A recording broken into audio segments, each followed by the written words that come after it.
So I'm just gonna It's save my technical challenges for later. It's on the top right, and it looks like a bunch of squares. Yeah, I don't have it. All right. I don't have that. Well, yeah, we'll play with that later. We'll just do that. Y'all, I have been getting hangnails like no other. Oh no. I know, right?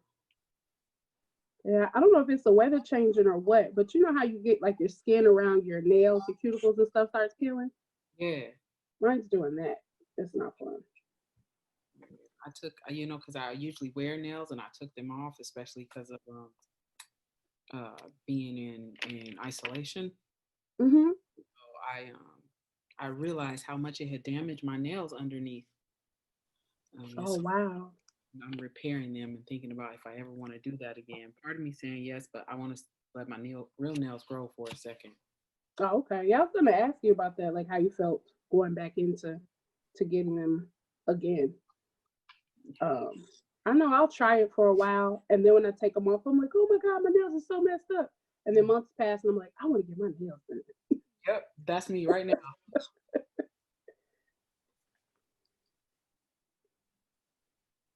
I like it. Okay, so let's see who we have.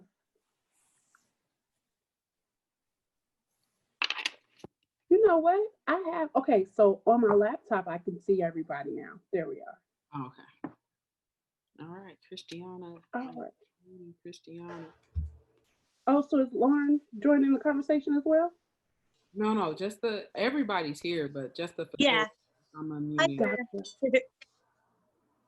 Hi, Cheryl. Hey, I'm waiting at the wrong camera. And Tasha. Hey, man. Let's see. Okay.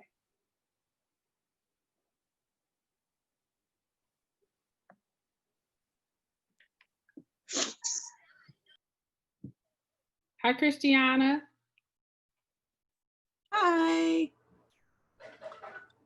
How you doing? I'm gonna move my trash can. Hold on. I'm so vain. Oh.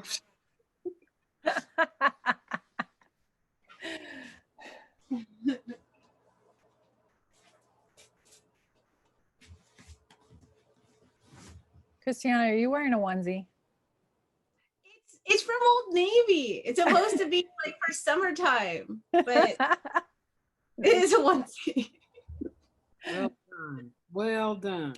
Yeah. About a couple of minutes because it just started at 5, so we'll start at about 5:02, Tasha, so we can get it rolling. Sounds good.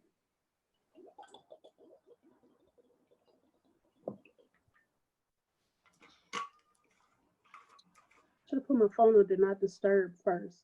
Because now, you know, when you're not doing anything, your phone's on silent. And then we start doing stuff, everybody wants to message you. Yeah.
Grab my bottle. I'm gonna jump off. I'm gonna rejoin on from my laptop. So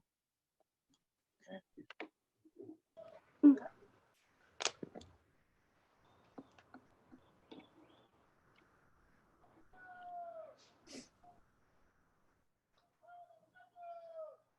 Do you all hear the I was going to say. people outside my window? That's what it sounded like. Somebody was yelling, having a good time. Okay, I was gonna see if no of y'all are hearing that outside. I will mute myself. There are construction people Oh, I can't having. hear Okay. anything.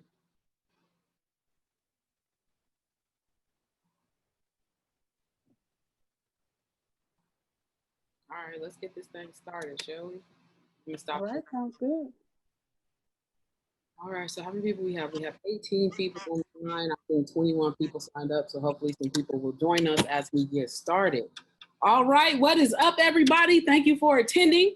My name is Dr. Cheryl Ingram. I am the CEO and founder of this wonderful company called Diverse City, and we are a professional services consulting firm. So we do diversity, equity, and inclusion consulting, training, strategic planning, and building sustainability systems within companies to make sure that the practices that we implement are actually sustainable and impactful. Today, we're going to have a conversation about racism and what it means, and to get information and to give you all some tools about how to navigate it in our current environment. Because I don't know about y'all, but I'm a little angry, a little scared, and a little pissed off about the fact that, I don't know if angry and pissed off is the same thing, but I'm using differently, of how racism is really showing up in this country and all of the intersections that it's impacting. And so I have with us here today our consultants. I'm going to let everybody introduce themselves, and then Tasha is also going to facilitate the conversation. So let's start. We'll go with Judy, ChrisTiana, and then Tasha. Make sure you introduce yourself, and we'll hop right into the questions. And if you have questions, please send them to me in the chat. Only the host can see them, I think, at this time. And also, if you have something to say, please feel free to raise your hand if you know how to use that feature in Zoom. And we'll make sure to get to you. We'll be paying attention. So send all your thoughts to us, and let's have a very fruitful, honest, authentic, and hopefully beneficial conversation for everyone.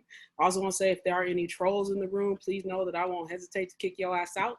So if you decide to start trolling people, I am not playing today. We are not here for it. All right, I'm going to kick it off and let everybody introduce themselves, please. All right. Thanks, Cheryl. I'm Judy Blair. I use she, her pronouns, and I am a consultant with Diverse City. I specialize in working with white folks on anti-racism stuff because I'm a white person and I feel like that's my lane. I've been doing this work for, gosh, probably a decade now. And I'm really excited to be part of this conversation with y'all. Awesome. ChrisTiana. I'm ChrisTiana ObeySumner. My pronouns are they, them. I am also a consultant with Diversity. I specialize in the intersection of race and disability, and also all the fun psychosocial stuff. I started doing this work as a youth activist, and I am 30 now, so getting close to like 20 years. Awesome. So, and it's me. It's on you, love. All right. My name is Tasha Ray. Hello, everyone. My pronouns are she and her, and I am the Director of Content Creation for Diverse City. I'm also the founder of the Racism Sucks Fashion Movement, and my whole purpose is continuing this conversation centered around racism, get into the ugly, nitty-gritty parts of why people don't want to talk about this stuff, but it's showing how important it is and how it's detrimental to our healing. So I'm very happy to be here and to moderate this conversation. So I guess we'll just go ahead and jump right in. Yeah, let's do it. All right, let's do it. Right, so we'll go start with the first question.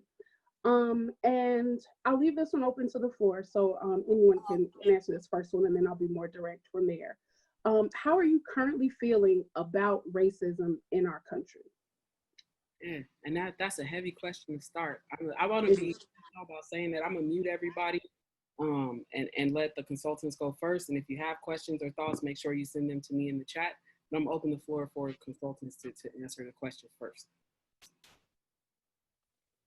Okay, so Judy or ChrisTiana, you want to start first? Either one? ChrisTiana, go for it. Goodness goes. How I feel about racism in America.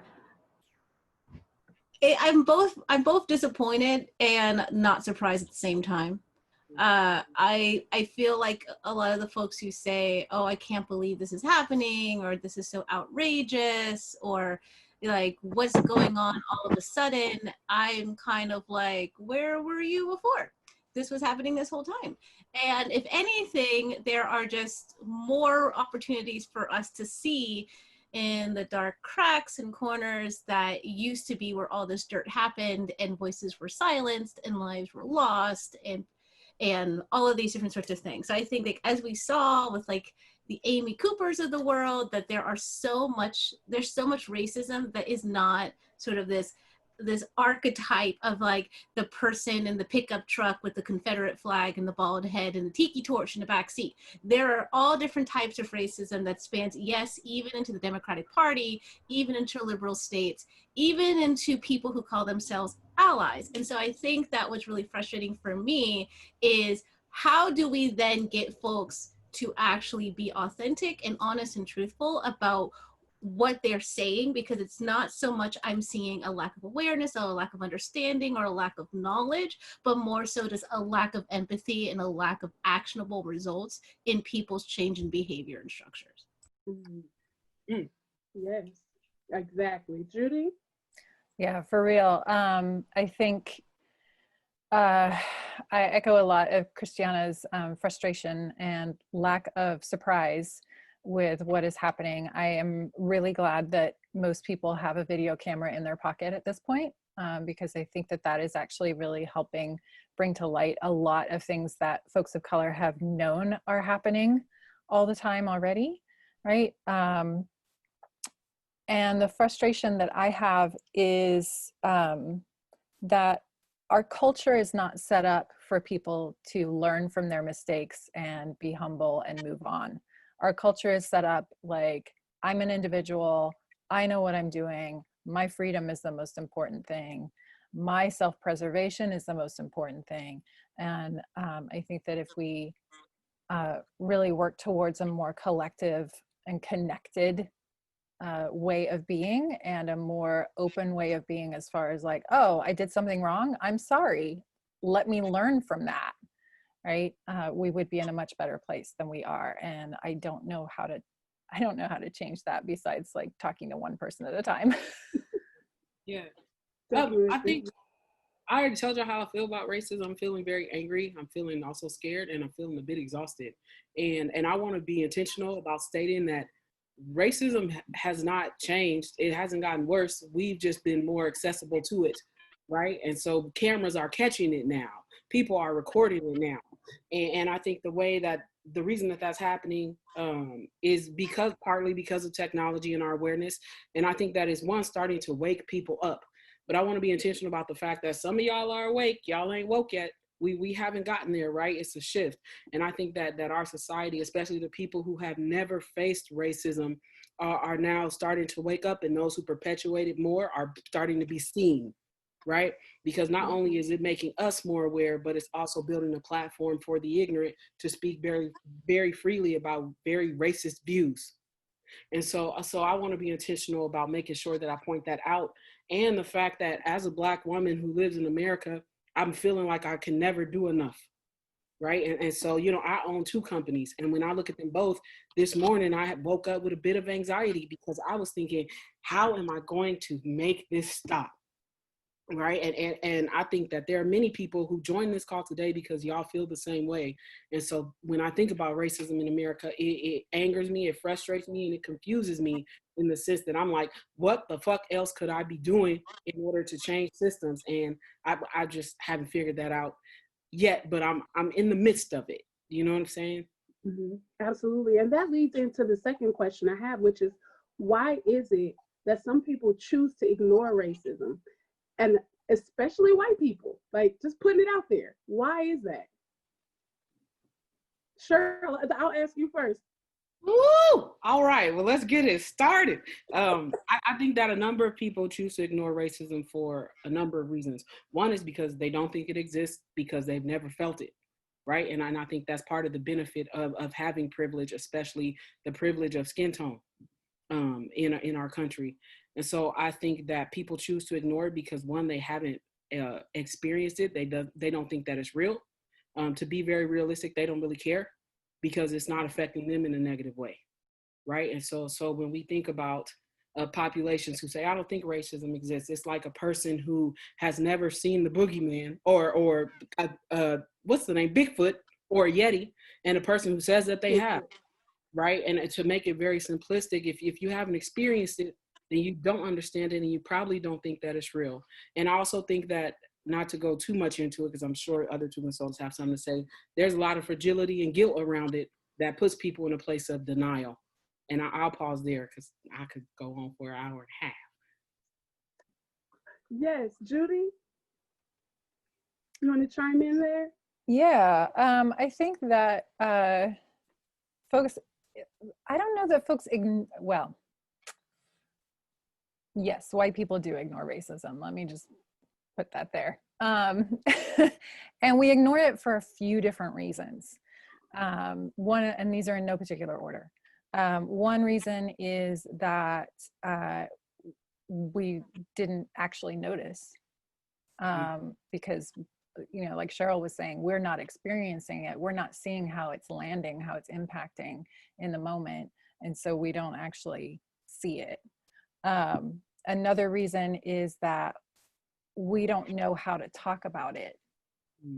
We don't, you know, we are talking about race is like the worst thing you can do in this country. It's such a fraught conversation, and white folks are so wrapped up in wanting to be good white people and wanting to be not right all the time necessarily. I don't think that's like the mindset, but perfectionism plays a huge role, right? And like so if we don't know the exact right thing to say, if we don't have our little like toolkit or a little like checklist of things to do, we don't know what to do. And so then we don't do anything. And then that is just white silence. And it just reinforces that whole situation and the culture, because nothing will ever change.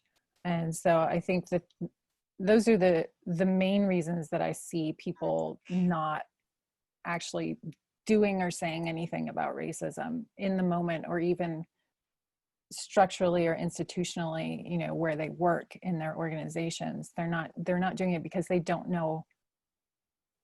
They're afraid of saying the wrong words. They're afraid of causing more harm, without the understanding that if you do cause more harm, there's something that you can do about that. And honestly, causing more harm for white folks is inevitable. We are going to cause more harm, whether we say or do something about racism or not. And so being okay with like being in that sort of situation where, you know, something's not going to sit right for someone is going to be hurt, someone is going to be harmed, but then like going ahead and working through it and figuring out how to apologize sincerely and succinctly, figuring out how to change our behavior, figuring out how to use our power that we have to change systems, processes, policies, whatever. We don't have any education around how to do that. So I think that's a lot of it for white folks. Judy, just though, there's a follow-up question that says, is ignoring racism and being silent about it the same thing? Great question. No, it's definitely not the same thing. And I don't want to talk too much, because I'm sure ChrisTiana has some things to add to this too. But yeah, there's a difference between keeping your mouth shut because you want to learn from a situation and you don't want to center yourself in a situation, is way different from keeping your mouth shut because something isn't harming you, right? And just like going on about your business, like, oh, that's that person's problem, is way different. So that's where I'll stop. All right, ChrisTiana, did you want to chime in on that one? Yeah.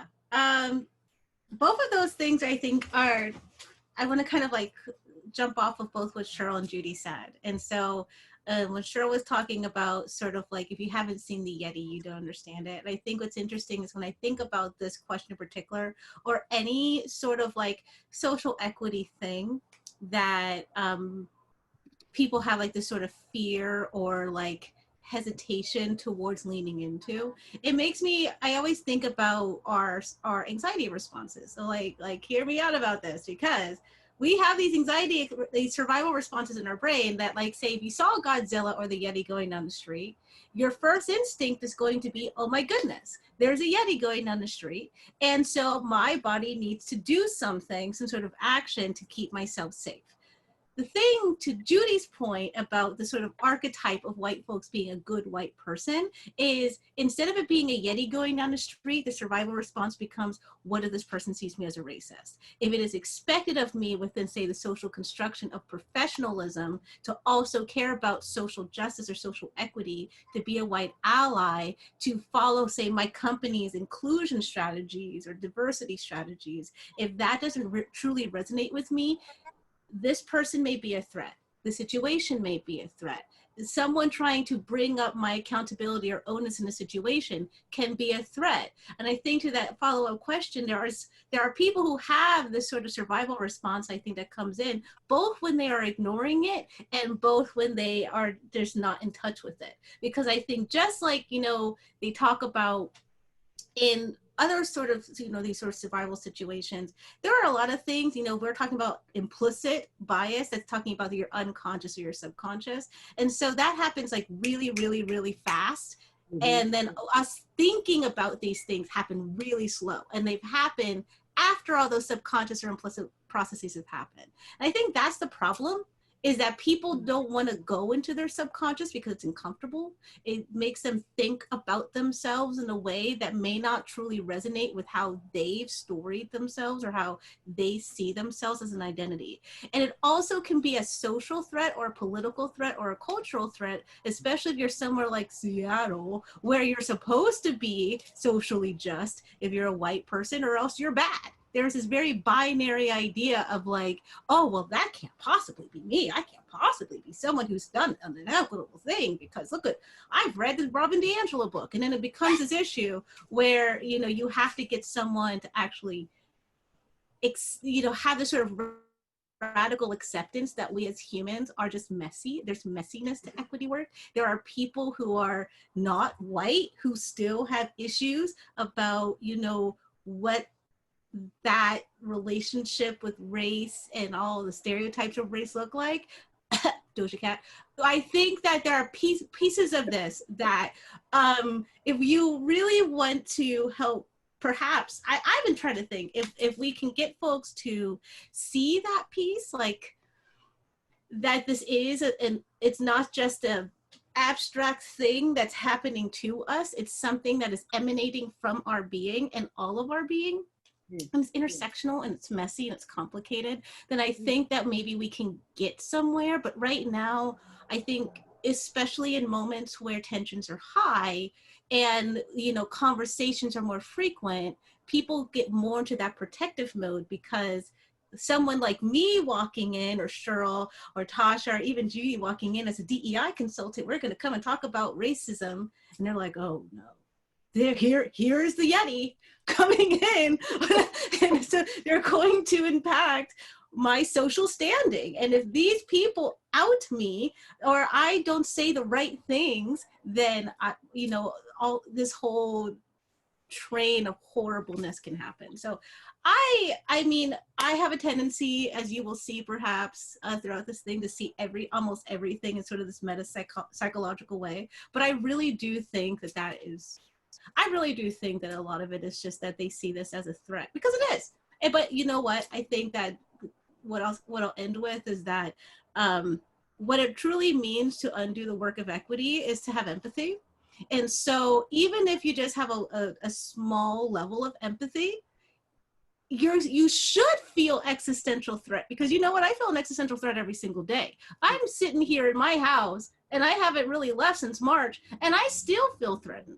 I tried to call the 911 for my mom when her carbon monoxide alarm went off last week, and the man acted like we prank called him. He never even came out. My mom could be literally breathing carbon monoxide right now. You know, so if you don't even have a basic empathy of that feeling of anxiety, that feeling of threat, that feeling of urgency, that feeling of like, oh my gosh, our system is broken, you're not you're not with it. So maybe do a little bit more of that, like self-reflection and critique to see why you see these conversations as a threat. Absolutely. Okay, we have two hands raised and a question coming through. I'm gonna start with Andrea or Andrea, if I mispronounced the name. I'm going to unmute you so that you can ask your question. Well, I just wanted to basically reinforce what Judy and ChrisTiana were just talking about. So, old woman here, middle-aged, middle-class, fat white woman, grew up in the segregated South. And when I moved west, and one of the reasons I moved west was because of Klan country. And finding out that so many people in the West thought that racism was dead and it was a taken care of issue. And that had not been my experience. I mean, let's put it this way. So yeah, I lost a lot of family members in speaking out because yeah, they were Florida crackers.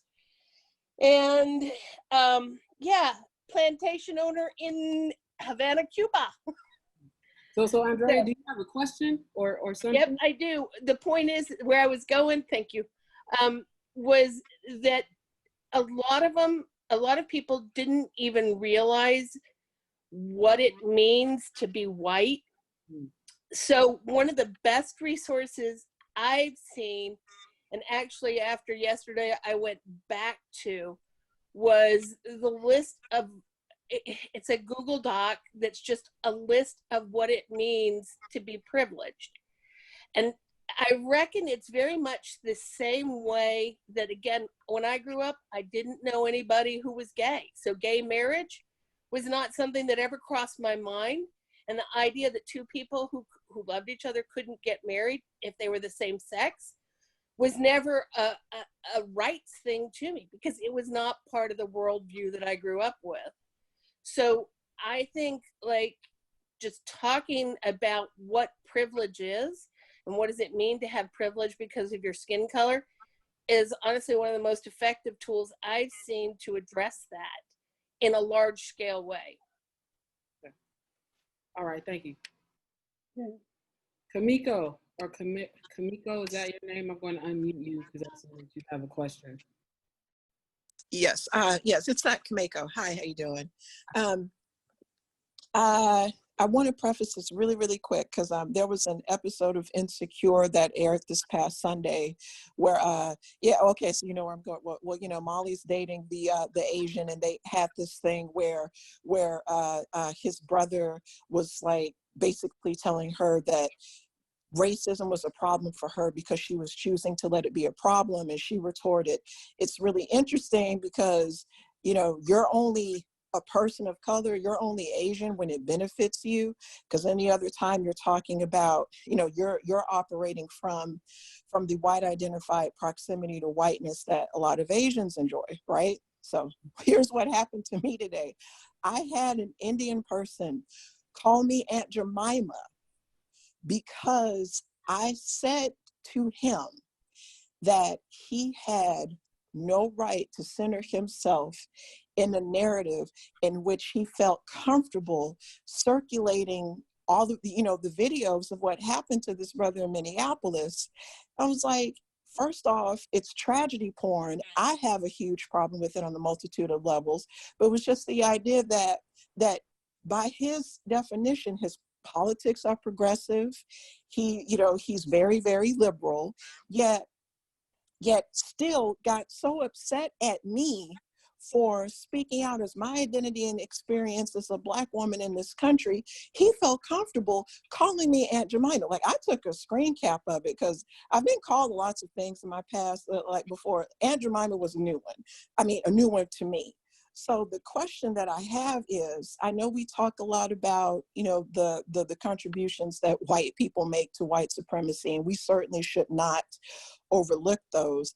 I personally don't hear enough conversations about what do we do about people of color who are enjoying a proximity to whiteness that has them believing that they are white to such an extent that this is the way that they come at us, and then, you know, but when something happens in the Asian community, it's, oh, black people, can you come and cape for us, and this, that, and the other. It's like, what's being done about that? Because I'm not going to lie and say I don't find that to be slightly more problematic in a lot of ways.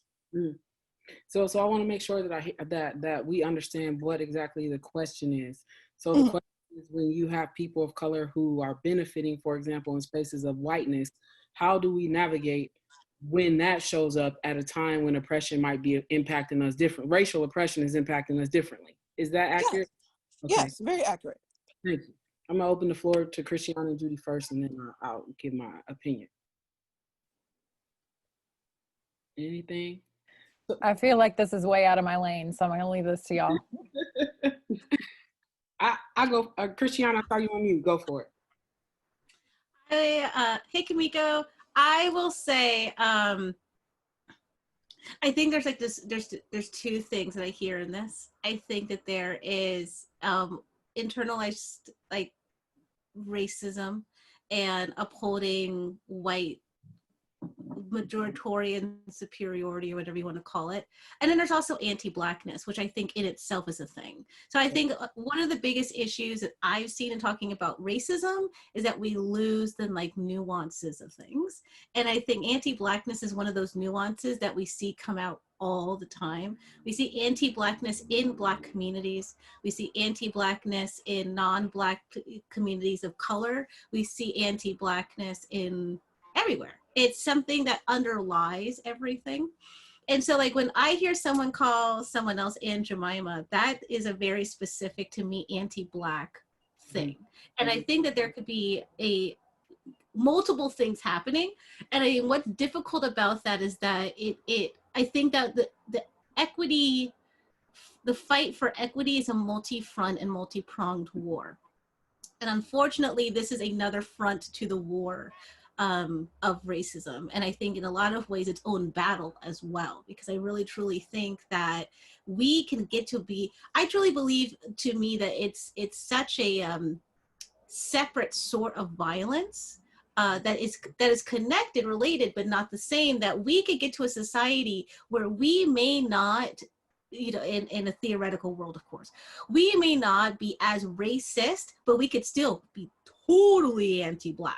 So I think that there is also a space here to make sure that folks know the situation. And I would say this, a lot of the videos that we've seen of people getting shot, of people getting killed, of people getting assaulted, of people getting harassed who are Black, are being treated in a very different way than non-Black communities of color. And a lot of that is because there is this sort of umbrella topic of racism, but then when it comes to anti-Blackness, there is more of an acceptance of it because it's creating a third or fourth sort of class of people, if you will, to use horrible blunt language.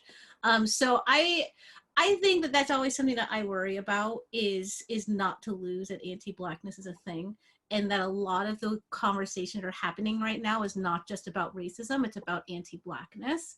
And that needs to be centered. And I think, unfortunately, non-Black communities of color, when they see the conversation shifting from the larger general conversation around anti-racism or racism to a conversation around anti-Blackness, it goes back to that sort of Yeti Godzilla like survival response of like, oh no, now they're not talking about me and my situation, not, you know, affirming absolutely that we're all being harmed by the same machine and monster.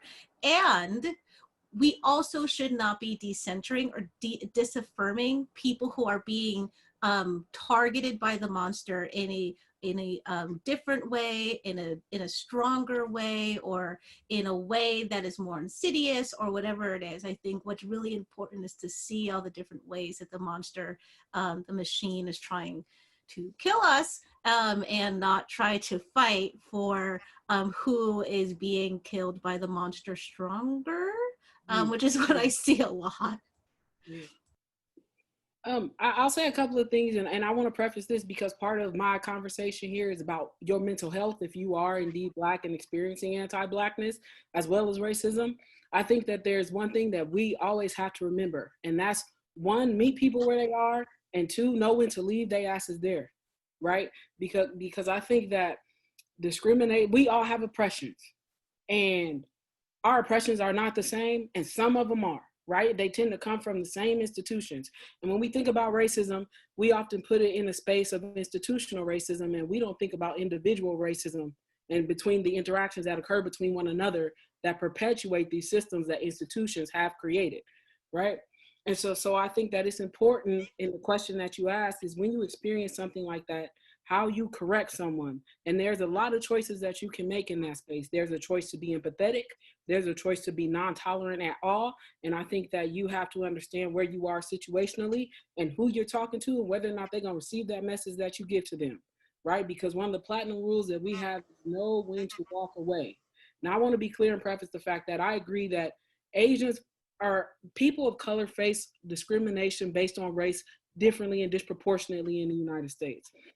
And so when I say that, like I just read the other day, I think it's called the Center Against Hate Crimes in the US. Is that the name of it?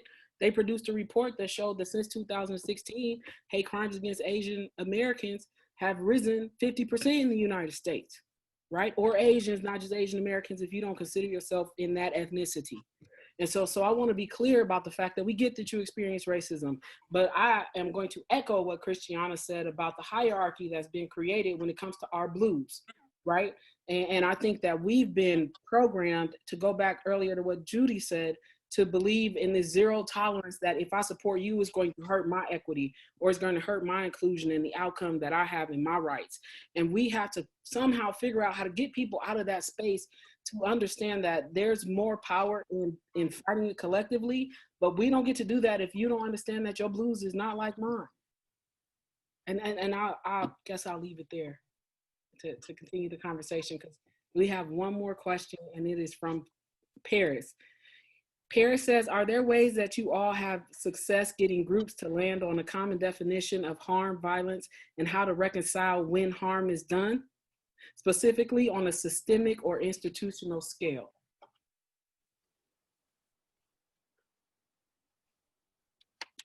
Judy or ChrisTiana? Geez, Oh, Paris, that's a big question. That is a huge question. Wow. I don't know that I would say successfully, because everything feels very incremental, especially right now for some reason. I think that I've had success in working with specific white people to open them up to unlocking their empathy for themselves and for others, and being able to connect.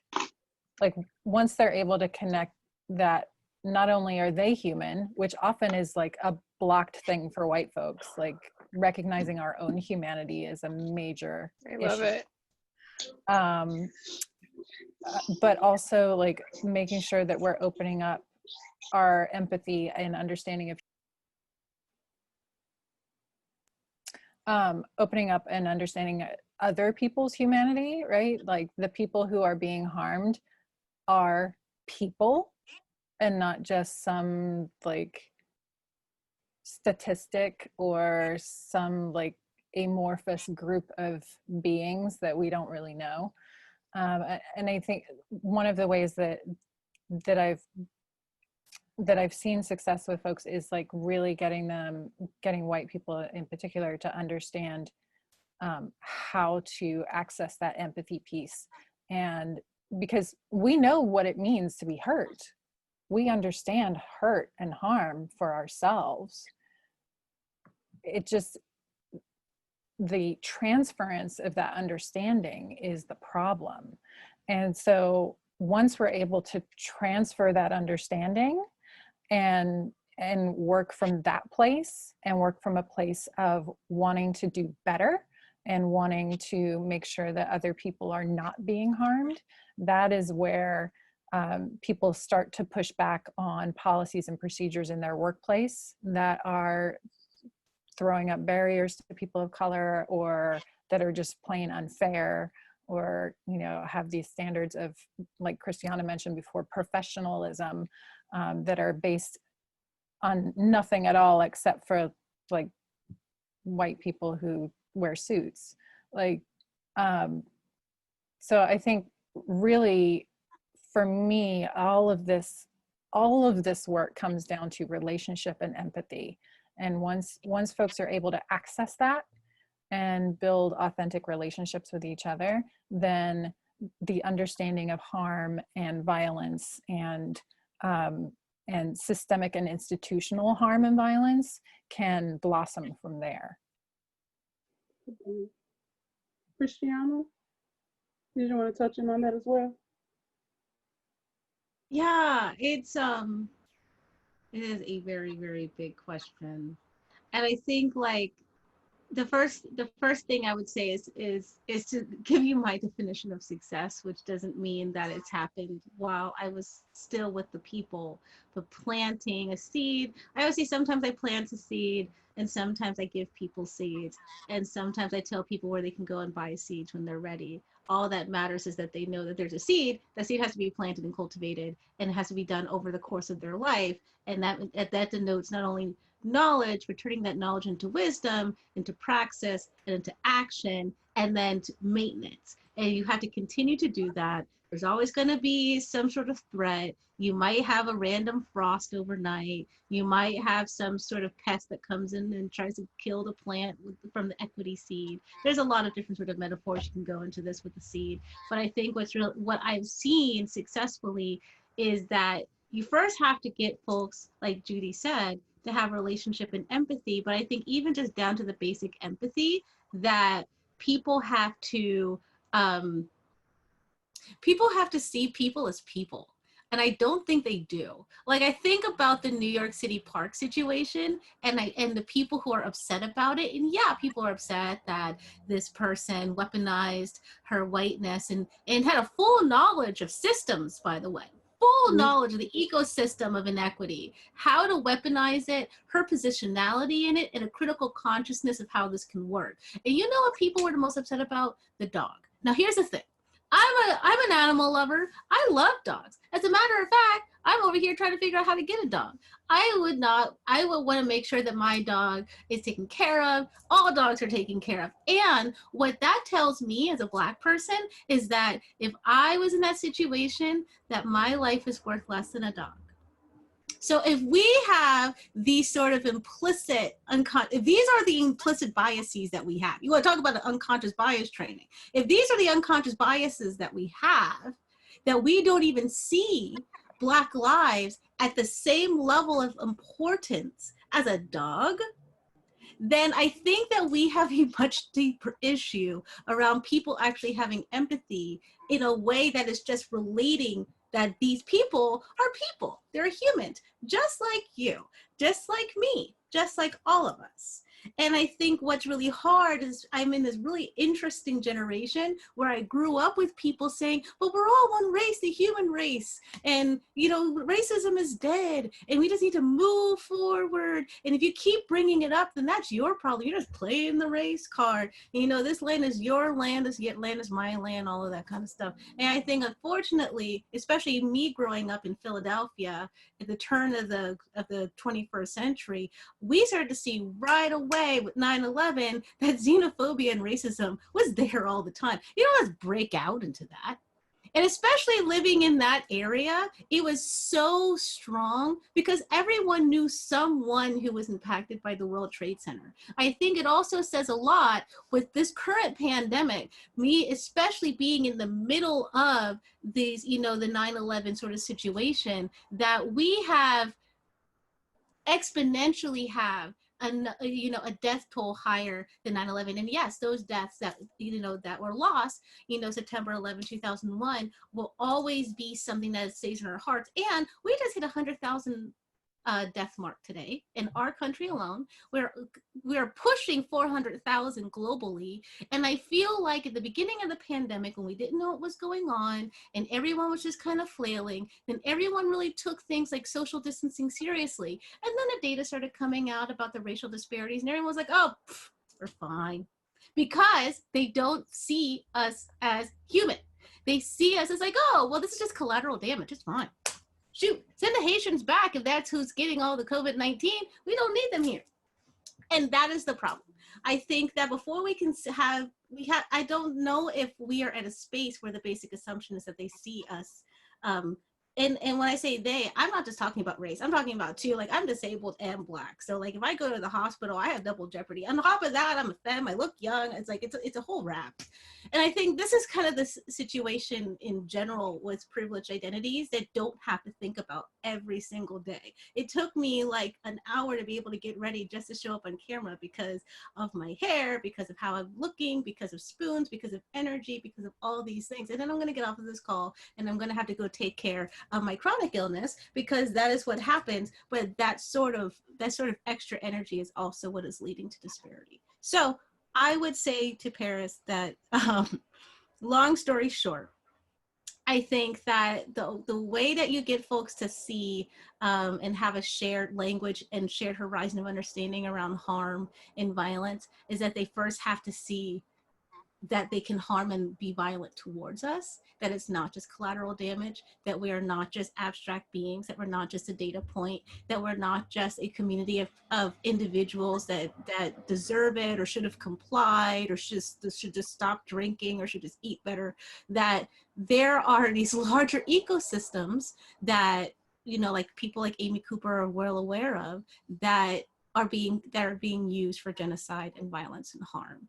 And when we can get folks to just see us first, then I think that we can start talking about how to be in relationship with us. But I really do think seeing us as human is the first step.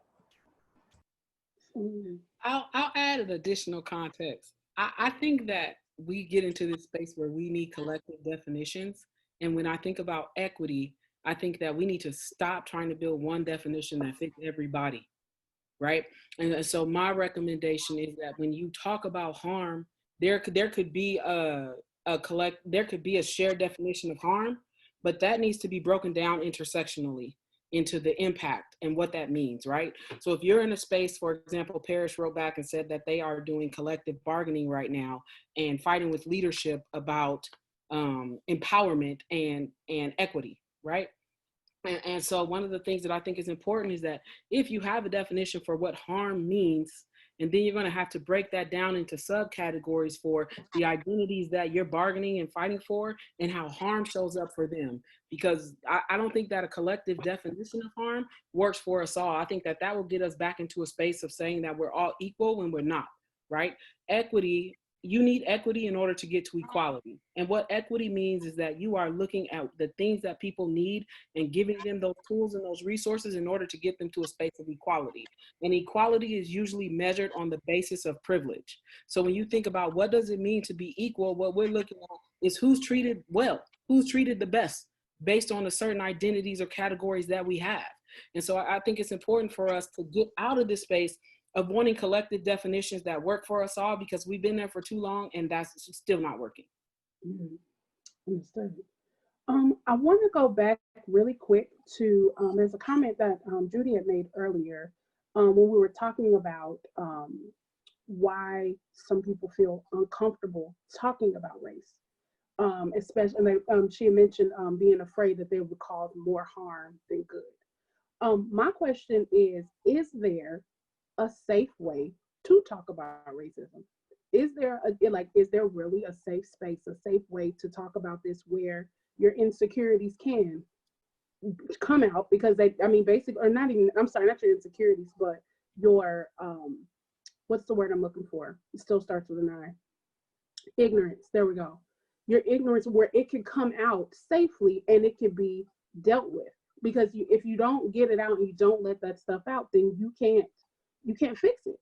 But if it's out there and you allow yourself to be that vulnerable to do that, then that allows for more education to come in and more empowerment. So then when we disperse from that conversation and go to other places, you feel more confident to talk about those things in that setting that might not have been open for us to come in and talk. Does that make sense? Yeah, and I almost like interrupted you and just said no. Actually, But actually, as I continue thinking about it, I realized that caucus space is the place for that. And for folks that don't know what caucus space is, race-based caucusing is when you segregate by race, which sounds really sketchy, right? White people go in one room, folks of color go in another room, and depending on the mix of folks of color, there may be separate groups, and depending on context and all sorts of things. But I know from my experience of being a participant in and also facilitating white caucus spaces, that is a place for white people to be like, I don't get this. What is the problem with this thing? Why is this racist? Why did someone tell me that this was a racist thing? Or why is everyone saying that this thing is racist because I don't understand? That's the place for us to get education from each other about what that means, and also like really talk about how we're showing up in those spaces when racism is happening, which is all the time. But it goes back to what we were talking about earlier about like ignoring racism, right? Caucus space is where we can really get into it and talk about like, what's making you be silent? What is silencing you in those moments? What are strategic ways that you can not be silent? What are the things that you need to be thinking about, doing, reading, talking to people about to actually dismantle racism and mitigate the effects of white supremacy? That's the space, at least for white folks, where they can do that. And I think for people of color, I'll let Cheryl and ChrisTiana talk about for folks of color, but from what I have been told by my colleagues of color is that it's a very similar space for folks of color as well, talking about internalized racism and how that shows up and what it, all of that deal. So I will pass it to y'all. What was the question, Tasha? I'm sorry, I missed some of it. That's okay. I got to remember it now. No, it was basically like, is there a safe space to talk about racism where for anyone who has an ignorance, like when it comes to racist issues, they could voice those things without feeling demonized for it, but it's a safe space for them to learn so that they can feel more empowered when they go off and have other conversations with other people. Ah, okay, great. Okay, just want to make sure I heard it.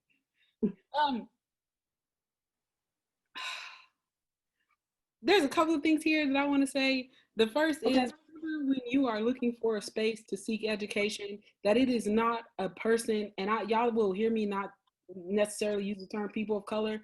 I prefer racially stigmatized identity, but that's a mouthful to say.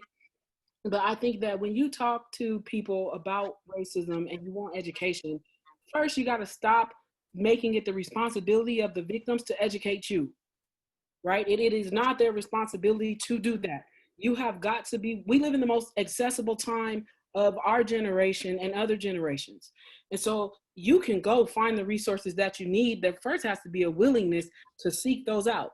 And then you need to find groups and networks of people who are like-minded to have those discussions with. And I want to be very clear about saying that as a person who is a member of a racially stigmatized identity, I don't ever feel safe in a space talking about race, right? And that's okay for me because I'm fine with getting uncomfortable, but I want to be clear about even when I'm with other people of color, there can be some difficulty there in discussing race, right? That makes me feel unsafe. Even when I'm with other Black people, we could have the same problem, especially if we're talking about intersections that align with race, like sexual orientation and age and gender identity and gender expression. And so I want to be clear in the fact of saying that if you really truly want to be safe, first you got to understand what part of you makes other people feel unsafe. So you got to go be willing to do that work. And if you're not, then you're not really ready to change. You just want to see change. You just don't want to be the person that does it, even though you think that you do. And I think the issue that I find, especially with liberalism, is that many of them want to see change, but they don't think that they need to change. Right? And so I would say to those people and to anybody who's looking for a space, find like-minded people with shared identities who understand where you're coming from, but also think about what does it truly mean for you to be safe? And do the conversations about race need to be safe in the first place, right? And I don't personally think that they do. All right. And that kind of brings up this next question. What does safety look like for people of color in America? I'm gonna mute and let ChrisTiana.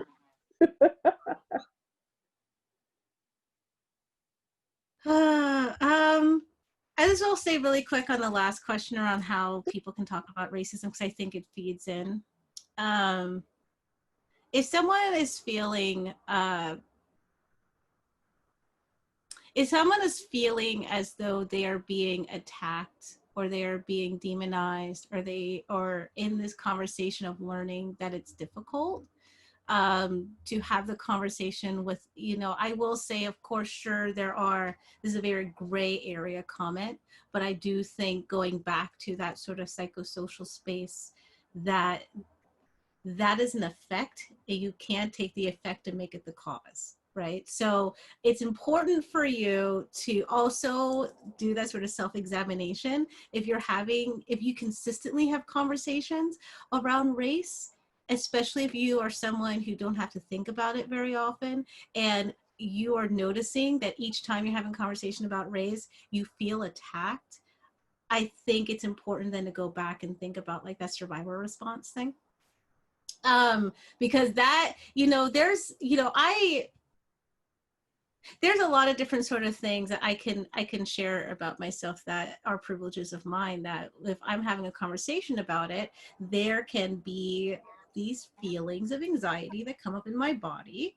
And those feelings of anxiety are rooted in the fact that my survival response is kicking in. So for me, that is my Yeti. Oh, well, then they're talking about this, and I have to make sure I protect myself. I'm not one of them, and that is kind of the point. I think that what's difficult about this in terms of, is there any safety? Maybe not. I mean, my grandma was a Black Panther. And growing up with a Black Panther grandma, there was a lot of things that it took me until now to understand why she believed some of the things she did. And one of those was conversations I was having, a couple of nights ago with my spouse. And I was talking about how my grandma believed, with the Black Panther movement, that there was sort of this, what we would call separatism, I guess, where, if y'all don't want to see us as human, or, as people that is worthy of being in your space, and fine, we'll have our own social services, we'll have our own medicine, we'll have our own housing, we'll have our own everything. And then, of course, you all saw how society reacted to that. And my spouse was like, well, you would think that if they're coming from a culture and a society that wants to segregate them, that they wouldn't have as much of an issue with separatism. By the way, like, spoiler, my husband is a white person. So that was why he, for him, he's trying to wait. If there was segregation and then there's someone saying, okay, we're going to leave, then why is that a problem? And I said, that's a problem because segregation denotes control. If you're segregated, then this culture is controlling you and saying you have to be over there. Whereas if you're segregated, then this is a partnership of people who are empowered to be able to do the things that they need to do to live their best life. And that doesn't give the people, the majority culture power, and that's a problem. That's another Yeti sort of situation. So I think that unfortunately we're in a situation right now where that is not a space. And so, like, for example, with my chronic illness, and that's a whole different sort of situation, or like what it means to be a chronically ill Black femme young person and actually getting health care, let alone adequate health care, that's actually going to treat me as opposed to see me as, a science experiment, a medical experiment. And like, sure, if we had a different sort of society, I could go and do some sort of medical tourism in like Brazil and maybe have someone actually see me in the space that I need to be seen. But then it also says a lot about our society that I have to flee and go and find safety somewhere else. So I don't know, you know, I've had conversations around reparations with people and they're like, well, what if they, you know, how much money would you think that Black folks need in order to feel like reparations has been done? I'm like, I don't think that any of it will be able to be cash money, which is a tool of capitalism, which was created and rooted in the oppression and genocide of the very people that you're wanting to give reparations to. So even if they gave me $1 billion and I go and I buy my little McMansion in some suburb or whatever the capitalist dream is, then what is going to stop someone from making me another Ahmaud Arbery by just being in the neighborhood that I purchased the house in, and then people still don't see me as someone needing to belong? They still tell me something like, why aren't you on whatever part of the city that people, you know, people of color, especially Black folks, are supposed to be? In Seattle, it's South Seattle. In Louisville, it was West Louisville. In South Jersey, it was Camden, which was to the west, in West Philly. You know, there are always places that they segregate people to. And so I feel like because of that, because all these things are systemically happening, maybe I'm pessimistic, maybe I'm nihilistic, maybe I'm a realist, I don't know. But I don't personally right now feel like there is anywhere for me to feel safe, even if it is a bunch of other BIPOC people, Black, Indigenous people of color, or even just Black folks, because then there's other sort of things that come into Black communities. There's anti-Blackness in Black communities that people are bringing that stuff in. There are people who will come and destroy Black communities, like the MOVE movement or Black Wall Street or any of these things. You know, there's so many of, this is so systemic. And the last thing I guess I'll say is that, you know, I was having a conversation with someone on the call. I don't know if they want me to out them or not, but I was having a conversation with one of these folks on the call yesterday about like what it looks like to pivot business, especially like doing equity and consulting work. And like after the call, I went and talked to my mom about it and my spouse, and I was just like kind of like, well, you know, like I was kind of down. And they're like, well, why can't we think of something else? I'm like, because this is equity work. This is what is underlying everything. So like, even if I wasn't to be a DEI consultant, if I can't even get an organization to consider like equity in their recruitment pipeline, then what happens when I'm an applicant? If I can't get a doctor to see medical racism and medical ableism and how it impacts me as a consultant, then what does it mean when I'm a patient?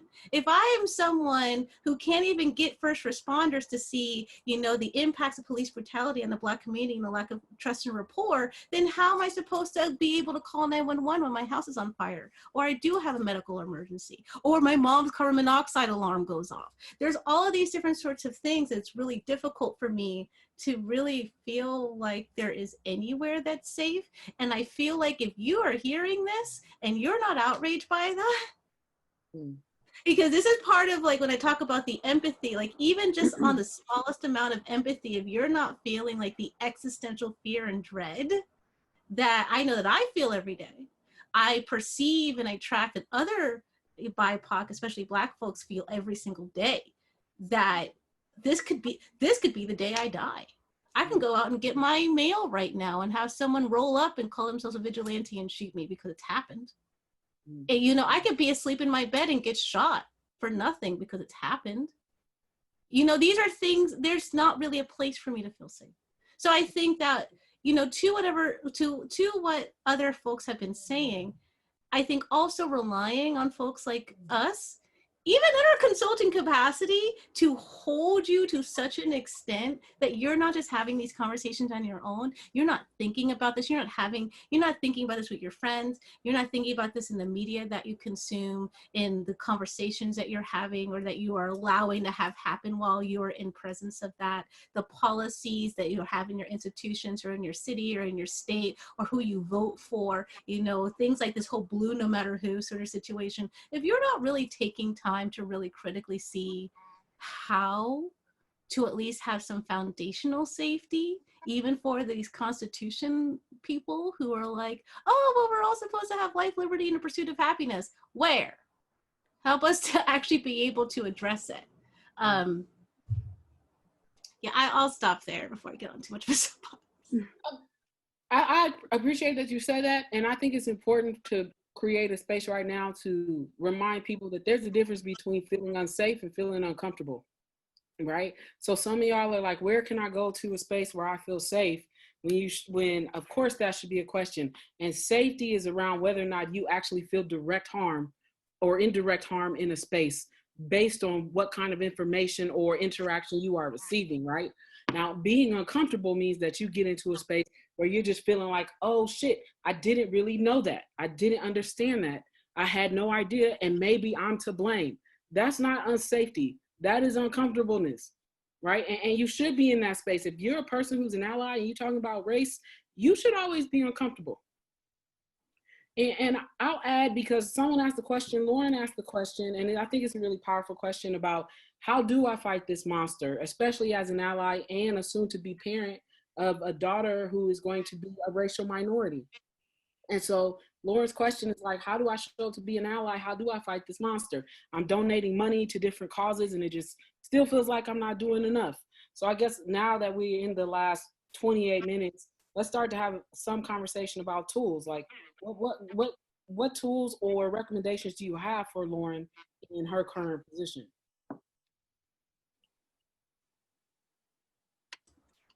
I'll just share this really quick. I was just having this conversation with someone the other day. So talking about the monster, if you saw the movie Independence Day, I feel like there is a good lesson here for tools. And the main takeaway is that the people who have the people who have a knowledge of the system, not just outwardly, not just the impact, but how it works on the inside. Like going back to the Amy Cooper situation, the reason why she was able to weaponize that is because she had an intricate knowledge, not just of the impacts, but also of the inside, how to use it, how it works, the whole ecosystem of that. So in Independence Day, if you haven't seen it by now, there's spoilers. It's like 25 years old, so I think that's safe.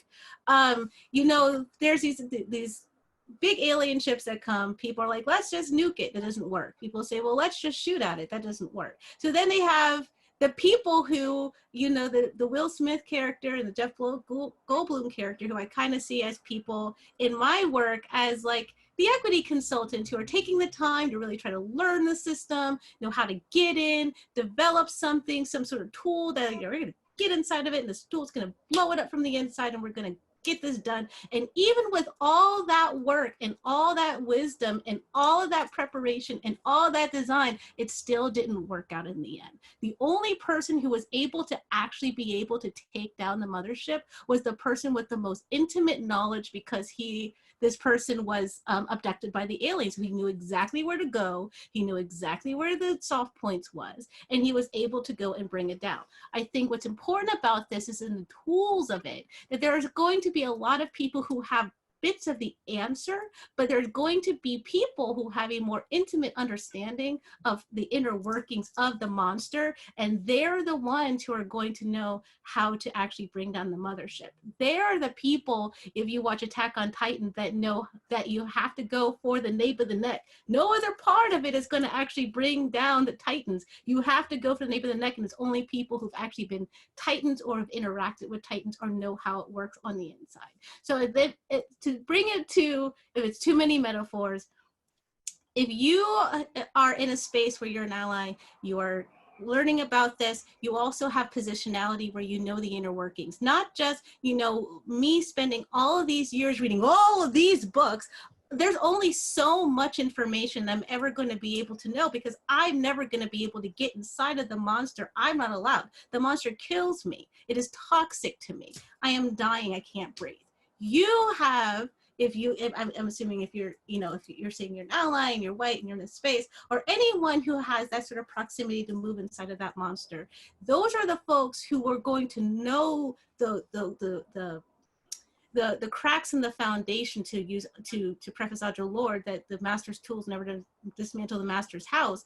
But the people who are able to see within the master's house will know the blueprint to design the tools that will dismantle the master's house. And that will likely not necessarily be my level of knowledge. That'll be your level of knowledge. I hope that when you have a child, part of that is not just teaching them about their culture, not just teaching them about the monster of racism, but whatever you know as tips or strategies or anything like that. Like, and this is also how the inside of the monster works. This is the weak points of the monster. And if you want to move on with this, this is how you can design the tools to bring the monster down or bring the mothership down. I think that could be the best thing for long-term effect.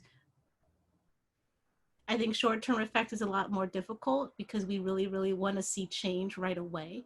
And I think especially when we're talking about kids, that we don't want to see our kids harmed or hurt or suffering. And I think that that's going to be maybe a different skill set than trying to design the tools to dismantle the master's house.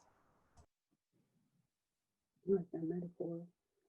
Judy, did you want to chime in on that as well? Yeah, thanks, Tasha.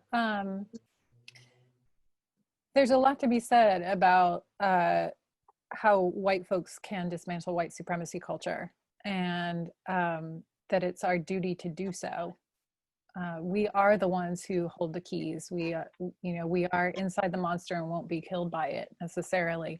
And I think some strategies that we can use are really familiarizing ourselves with the way white supremacy manifests in the way that we move through the world. And so it's not just understanding what privilege means, what, Peggy McIntosh's famous Unpacking the Invisible Knapsack of Privilege, right? It's not just understanding that we have had all of these privileges and we continue to have them, but it's also understanding that white supremacy culture actually has norms and values that we adhere to because it's part of our socialization. And so Tema Okun and Kenneth Jones and a whole bunch of organizers, thinkers, and activists have put together a list of 15 characteristics of white supremacy culture. And those aspects are a touchstone of the work that I do with white folks. I bring folks back to those all the time. I bring myself back to them all the time.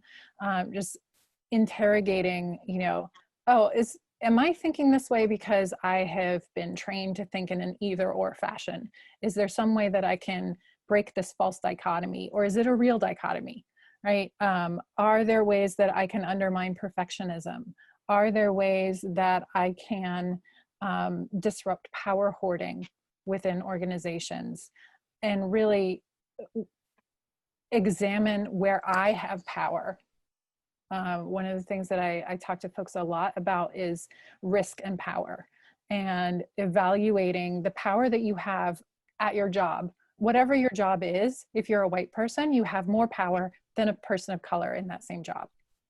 And so you have the power that white privilege or white supremacy brings to you just by the nature of the color of your skin. And so you asking a question like, why do we have a policy about hairstyles? Like, why is there a dress code about hairstyles?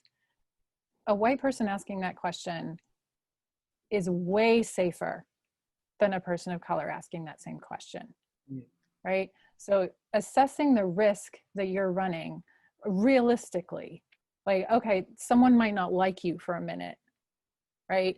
You might get a talking to if you bring something up too many times, right? But are you going to get fired, right? Are you going to get blacklisted in your industry? Like, probably not. So really thinking about the power that you hold by the nature of your position as a white person in your job is a huge piece, and really pushing on those boundaries of, you don't even have to say the word race. You can just be like, hey, I don't understand this policy. Why is this written this way? Which is, a great way to sort of diffuse racist and sexist jokes, right? Like, it's like, oh, I don't understand why that's funny. Can you explain it? If you use that same technique with policies and procedures at your workplace, you can get people to start looking at things and actually asking, why do we have this way? And is this actually serving everybody? And then you get into the harder questions of, does the organization want to serve everybody, right? Does the organization want to make those changes that would actually make the place more equitable for everybody? And that's a much more difficult question. But you can open up those conversations and start being the squeaky wheel in a way, as a white person, that a person of color would really literally be risking their job to do. And I would add, if y'all are looking for resources, I'm going to put in the chat. Judy and I actually have a video that addresses this, that has resources in it. If you go to Diverse City's YouTube page, make sure you subscribe and look at our videos. A lot of our videos in the description have PDFs and books and things for people and resources. So make sure that you check those out. And now, Tasha, we have a question from Lauren. Okay. I'm going to unmute you, Lauren, so you can ask your question. There you go. Okay. Hi. Judy brought up something. So I was talking to Cheryl about this just a little bit ago. I used to live in an area that was very racist, and it was very overtly racist, N-word, Confederate flags all the time, Southern Virginia, Hampton Roads. And I had no problem necessarily speaking out in those very overt situations.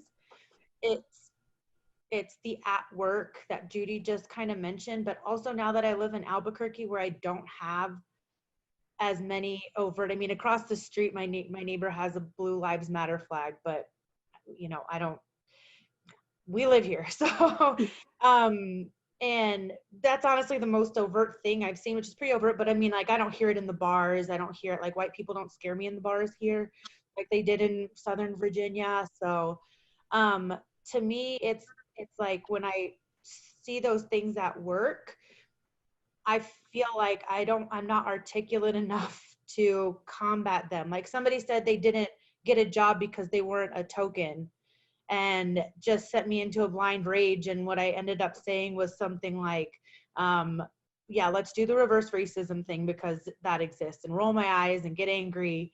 And now it's 4 white dudes on one, me, and I'm Hispanic, but I present white. My last names are white.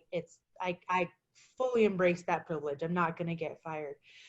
So I read, I do all this preparation, like you said, or like ChrisTiana said in the movie, and it doesn't work because when it comes time to put it into play, I'm so angry that I can't get it out. And so I don't know if they're part of the resources you have are to kind of like train people, right? Because I don't often have the time in those soft situations to fully embrace. I just get very angry and anxious, and it doesn't end well. And I frankly don't think it's helpful. And so I've kind of dialed that back, which is not my thing, you know, in those situations. So I guess it's a 2-part question, is like, are there resources out there to, like, if it like practice is a thing, or like, what can I do in my area here when I see like the George Floyd video, where I know there'd be protests, I know there'd be things near me in Southern Virginia that just aren't happening in Albuquerque. And yes, like Cheryl said, I donate money. I do that. It's the easiest thing that I have access to that. But I don't know how to combat it otherwise without those opportunities in my face, even though it's a problem. So I hope that made sense. Great question. Yeah. One thing that I was thinking about when you were talking, Lauren, is we should remember that we don't have to address everything in the moment. And like, if you're just like, oh, I'm pissed and I am going to go off on this guy, don't do it then, right? But you can always revisit.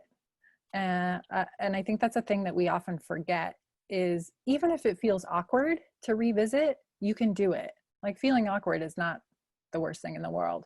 And so going back to someone a day later and being like, hey, you remember yesterday when we were having that conversation and you said that thing? It really made me think, and I wanted to talk to you a little bit more about it. Like, just letting yourself have the time to be angry and and work out what you're going to say. Because I know I am very often, even though I talk about this stuff all the time, like depending on who it is that I'm talking to or in the room with, like I might have one of those like deer in headlights kind of moments. So I'm just like, oh shit, I don't know what to say right now. And if I do say something, I'm going to alienate this person and I'm not going to be able to like revisit this. So I think really getting to know yourself and knowing what you need to like center yourself as far as like solidly, you know, like taking a deep breath and like, okay, this is the thing that I'm going to say, like whatever you need to work up to that is fine. And I think that we don't cut ourselves the slack to be human in those moments where like we're really like, oh, I should have this on tap, I should have these statistics ready, I should, you know, I should have all this backup data, right? And like I should be able to calmly and objectively present why what you said was racist. And we're just not able to do that most of the time in the moment. So do it tomorrow, but do it.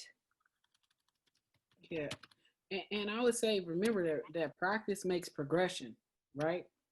And so, you know, many of us who are teaching in diversity, equity, and inclusion have to practice how to respond to people. Because there's been plenty of times where I done tore someone a new asshole, but that didn't really help them. It just made me feel better, right? And then sometimes I ain't gonna say that you should never do that. Because sometimes, you know, a person, you have to just understand what a person's intention is when they go into a conversation, because not everybody's there for you to educate them, right? Some people are speaking to offend you, and there's a bunch of tools about how to respond to bias. There's a ton of different frameworks. I put 3 of them in there for people to look at, but you have to understand that you got to practice that stuff, and you got to approach it with some humility, and humility in the sense that you understand that you're going to make mistakes, right? Because Lauren, if I remember, you are an engineer, you work in tech, you know, you didn't become an amazing engineer overnight. You had to practice that, right?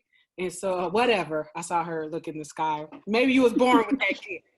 But I think that, you know, give, like Judy said, grant yourself some grace, because it takes time. And depending on how you feel in a certain day, no matter how much you know, you still might not be able to meet a person where they are. We have a shirt that it's on our online platform that says, meet people where they are and know when to leave them there. And we also have a shirt coming out that shows effective steps for how to be an ally, right? And so we're doing everything that we can, but we still know that first people have to be willing to change, because if they not, you got to know when to walk away from that conversation and not waste your time and energy on ignorance. Absolutely. Did ChrisTiana want to chime in on that one? Did she already? Trying to keep track. Hey, no, I haven't. I would say that I think I agree with both what Judy and Cheryl said. I think the only thing I would add is one of my guilty pleasure favorite books that I've been reading since I was 13 is The Art of War. The Art of War, one of the main takeaways is that winning is less to do with a direct attack and more to do around the psychological long game. And I would say in a situation like this, there's definitely a space where, like, if you see something, say something.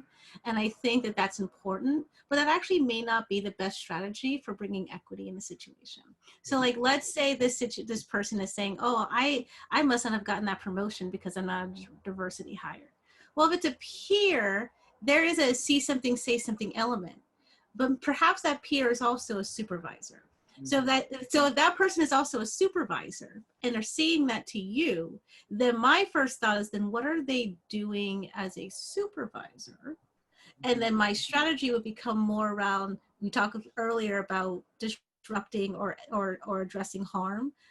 The output of that harm may not be alleviated by having a conversation with that person. Although you should absolutely, you know, I'm one of those people that, unless that you need to maintain rapport for a reason, just like go off. I curse people out. People don't look at me and think I curse people out, but I do all the time. I don't care. And I'm not going to see them again, and I just need to tell them to their face. But I think in a situation like that, to really bring about equity in an organization, like Judy said, take a break,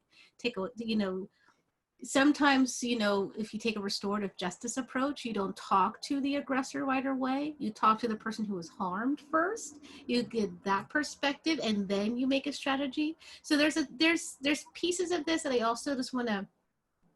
I also like to share with folks who are allies or who are trying to work towards this sort of space that there's like Cheryl said, there's a lot of different ways to respond to bias, but there's also a lot of different strategies to get what you want to get done. And that may take you going home overnight, a couple of days, talking to the person who experienced it, talking to your community, doing that sort of space. And then you go in and you lay out that strategy, and you're laying out that long game for what should matter at the end, which is to reduce, disrupt, and mitigate harm. Not so much that we're going to like save this one person, because they, you know, some people, we can't save people. They have to save themselves. So like Cheryl said, sometimes you have to know when to leave them there, but you also can't leave their impact there. And there are pieces of like, how do you address the harm that person caused based on the situation? Gotcha. I want to just add one formal thing. If you are in a workplace and you are working in HR, or you are an employee, your system needs to have policies for you to be able to report that without consequence or repercussion, right? And so there needs to be some sort of system set up that, one, identifies what it is clearly, identifies repercussions for different levels of how it shows up, and then for ways to follow up that actually show people that you could lose your job if you say things like that. But as institutions, they have to be willing to put those forward and let every employee understand what they are, and what the no tolerance things are in the workplace. Because I get people say stupid things out of ignorance and lack of experience and make mistakes, but a mistake is only a mistake if you don't correct it. And sometimes correction is corrective action within a workplace. Absolutely, that's well stated. And I do want to say this really quick, ChrisTiana, I want to apologize for misquoting your pronouns. So please forgive me for that. I'm going to get better, I promise. So I want to ask this last question. Looks like we have about 7 minutes left. Is that correct? Mm-hmm. So this last question, and then I'll leave the floor open for you all to answer. What are 2 key things that you'd like for the world to know about racism in your field of expertise? Mm. And we can start, let's start with Judy. That's cool. 2 things that I want people to know about racism from my area of expertise. So my area of expertise is white people. So I will say that, first of all, that racism is, I should say racist is an adjective, not a noun. It describes an action or a statement. It's not an identity in general. That doing or saying something racist does not make you a bad person, which is what we assume a racist person is, right? That good bad dichotomy doesn't work. It's a false dichotomy. And then the second thing is that racism, the way that I have seen racism happen here in the Pacific Northwest as opposed to the Southeast, where I lived for a really long time, it can be like Lauren was talking about, the white people in Albuquerque don't scare her as much as the white people in Virginia.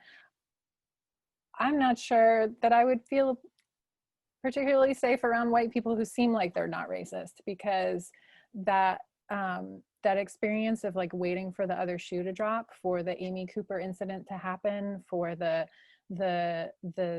work sabotage to happen, which happens to people of color all the time, is not seen as racism, but it is. And so sort of shifting our idea of what racism looks like is a really important piece. Mm-hmm. Thank you for that. ChrisTiana, you want to go next? Two things. Okay, so I think the first thing that I think is important, I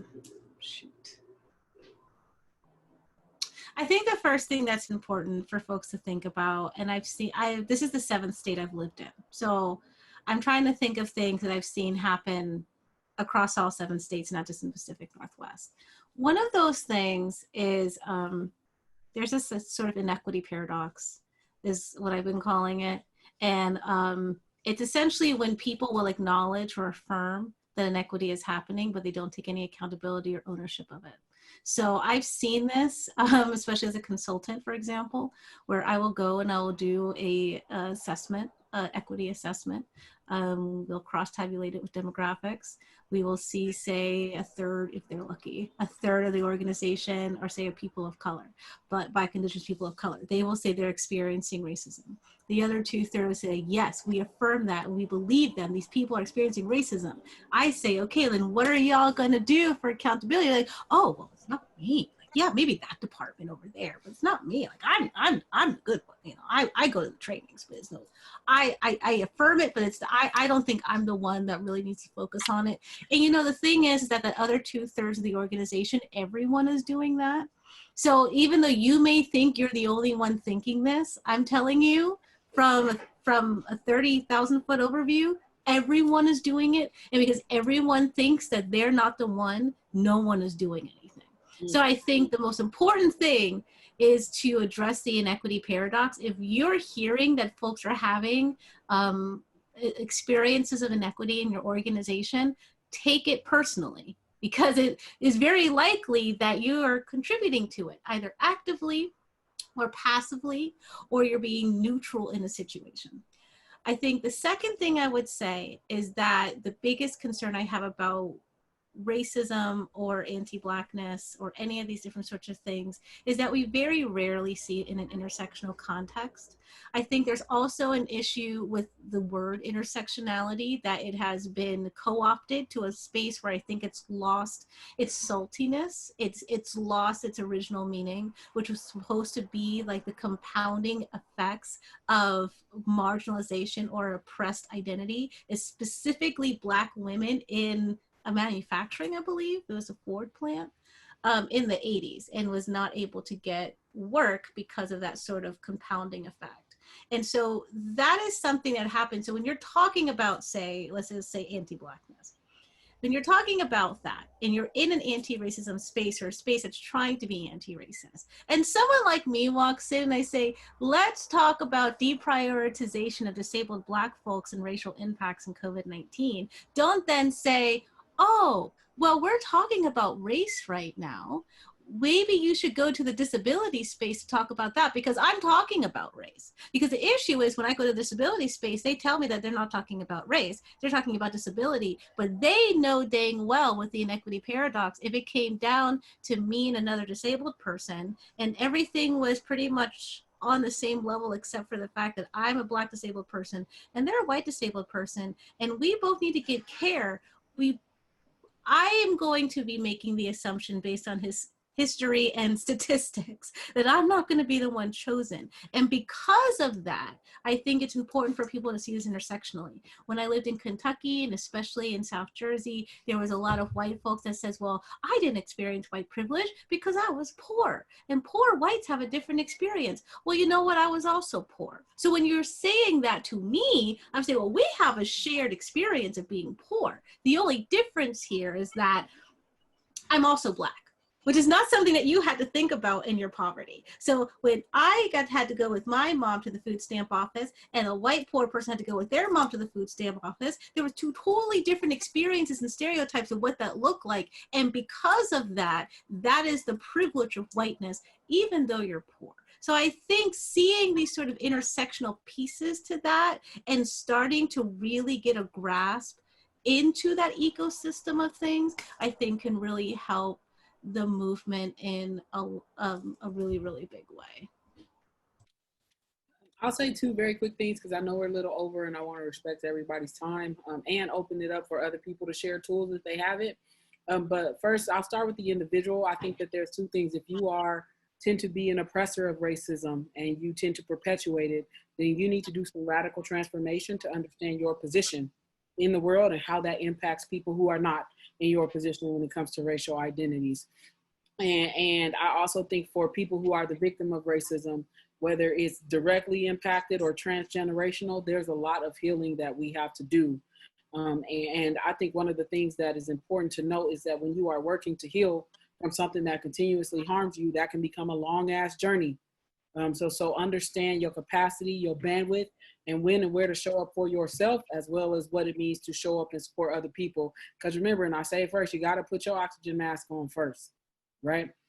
For institutions, I would say there's a radical transformation that needs to happen there. Your policies, your practices, the way that you interview, the way that you recruit, the way that you hire, all of those systems have been built with racial oppression, especially for large institutions that have been built off of the backs of populations who have been enslaved. And so I would say that if you are working, you need to do a lot of work within your institutions to make sure that you are creating an equitable space. And what that might contain is radical transformation of the way that you operate at a systemic level.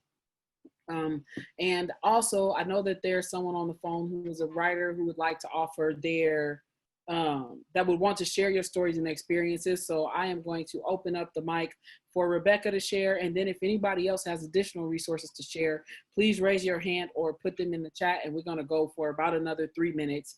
But if you need to leave, we also understand because we are over time. And so I am going to go to Rebecca. Did Rebecca leave? No, I'm here. Hey, Cheryl. Thank you for creating this conversation. I've really enjoyed being able to listen to it. Yeah, I'd mentioned to Cheryl and kind of shared out that I have a Forbes column that I write about equity and belonging in the workplace and beyond, and other topics. But I just, I think one of the feelings that I've been having strongly as seeing, obviously nothing new, as several people have said, but also kind of an escalated, at least media presence around a lot of the things that are impacting Black lives and people of color during this pandemic time is like, well, can I open up my platform and then just kind of get out of the way? Like, I think that there's some really important stories to be shared here and perspectives, and I don't want to be the gatekeeper for that, but I do have the privilege of having some writing platforms that I can leverage. So all of that being said, if, Cheryl kind of mentioned earlier that the burden should not be on any of you to have to do the teaching here or to have to certainly be a representative or token for any identities that you hold. But at the same time, if you feel like sharing your experience would be something you'd want to do, I'm happy to kind of create that space. So if anybody wants to share any of the perspectives or experiences that you're feeling right now from the perspective of people of color, of Black people, and of any identities that you hold, then I'd be happy to kind of compile those into a piece that can either be attributed to you or anonymous, and also would just love to get to know more people that are on this call. The ones that have been speaking have been really powerful. So you can find me on most platforms, and my email address is rebecca.bastion. I'll put it in the chat once that's open, rebecca.bastion@gmail.com. And I'm around the internet, so would love to connect with you if you want to talk. Thank you, Rebecca. The chat is now open publicly and privately if you want to share. Also, just a quick note that this will be going up on our YouTube channel for people to review it. And I'm going to pass the mic to Tasha. You passing it to me now? Yes, like this. Oh. Hey. All right. So do we have any questions? I can't see the chat at the moment. So. I opened it up to everyone. Okay. So let me see. Okay. Oh, it just takes over everything. Okay. So yeah, don't see anything there. I just saw your message. Okay, good. We'll wait for that to come in. But I'll say this while we're waiting for questions to come in. Thank you for allowing me to moderate this. This was great for me to be a part of this conversation. I will be honest and transparent to say that this has been something that I've been a little bit afraid of to talk about. Because of my own insecurities. And I felt like, at a certain level, there were certain things I didn't know and I didn't understand, even though it was an experience, like experiencing racism was something I grew up with. So it's something I've always been aware of. I've always been aware of my skin color any and everywhere I've gone. So opportunities like this and conversations like this are very needed on all sides, regardless of what your experience is, because you can always learn something. So I've learned a lot from listening to all of you. And I just want to thank you for allowing me to be a part of this conversation. And I was hoping by then someone would have put a question in there. I don't see it yet. All right, I think that's it. Since nobody has any questions, I just want to say personally thank you to everyone who attended, especially our consultants, for offering your expertise and sharing your stories. And we will be hosting more sessions like this. We're working on a schedule now. So we hope that you stay tuned. Make sure that you follow us on all platforms at Diverse City LLC. You can also go to Shopify and look up Diverse City LLC and purchase our merchandise to support our business. Some of the proceeds will be donated to nonprofits who are also doing work in the areas that we specialize in. And we're well of the industrial complex and nonprofits. So maybe, we know. But thank you all. Have a great evening. Thank you for sharing your time and going over time with us. Please reach out to us if you have any questions at opportunity@Diverse City LLC. And y'all have a great evening. Thank you. Yes. Thanks, y'all. All right.